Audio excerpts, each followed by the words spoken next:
Hi, can we start a third part of this workshop, which will be questions and answers about what you've been doing and your work overall, parts of your equipment, samples, working with live singers, and producing overall. So I'm going to speak in Portuguese too, because the audience is Portuguese mainly, Brazilian. Aí, moçada, agora está aberto aqui o microfone para vocês perguntarem um monte de coisa, o que vocês quiserem. Se precisar tradução a gente ajuda, se não pode perguntar direto. Para os dois, para o Splurt e para o Mark. Primeiro vamos começar com o Splurt, depois o Mark vem e aí responde coisas. Ele usa uma tecnologia dele lá, ele nem toca com turntables, ele é produtor e ele era MC também. Então, está aberto o mic aqui. Ô, Splurt, muito bom. É, né? Obrigado. Obrigado. Eu tenho uma pergunta para te perguntar em inglês. Ah, você está americano?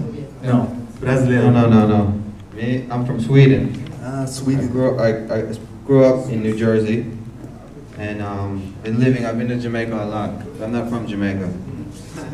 Right on that. Hey, I'm curious about this device you have, this white device. Is this a MIDI trigger of some kind? What are you doing with this thing? Can you tell people about that? Sure. This is called the Korg NanoPad.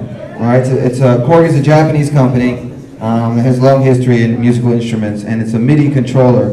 For those of you that don't know what MIDI is, it's a protocol. So no audio is actually coming from this, no sounds comes from this. This is just a controller. So you hook it up to a MIDI-enabled host, and you can load it with samples. Here I have samples like sound system samples and stuff like that. You could put beats in there, loops. You could put any sounds you want into there. You can imagine songs. You could DJ off of it. You could use it to turn things on and off with software, and you can also hit so that's I use it in this sense just as a DJ sampler.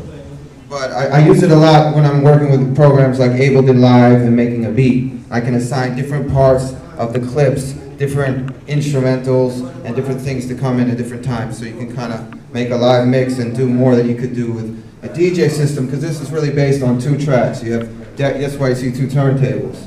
You know, you have one side and another side, which is great because it keeps things really simple, especially in your brain. When I DJ, I like to party. You know, maybe I have a beer or something, so, you know, or whatever. So then, in those cases, you know, you want really 2 things. I don't always want to go live and work with 8 tracks or 16 tracks or something like that. It gets too confusing, you know?